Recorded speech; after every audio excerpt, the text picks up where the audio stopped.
ঈদযাত্রাকে আরও বেশি স্বস্তির করে তুলতে সেনাবাহিনীর অভিযান চলবে কিছুক্ষণের মধ্যেই সদরঘাটে। আমরা দেখছি যে অভিযানের উদ্দেশ্যে কিন্তু সেনা সদস্যরা বের হচ্ছে এবং তারা সদরঘাটে প্রবেশ করছে।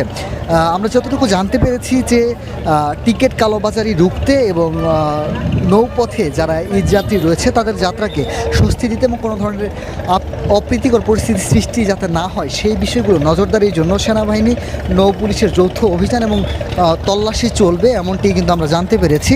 এবং আরও একটি বিষয় জানিয়ে রাখতে চাই যে মাঝ নদীতে নৌকা দিয়ে যে যাত্রীগুলোকে উঠানো হয় সেই বিষয়টি যাতে না ঘটে সেটির জন্য তো কিন্তু তারা আসলে টহল দিবে নদীতে, এমন তথ্য কিন্তু আমাদের কাছে রয়েছে।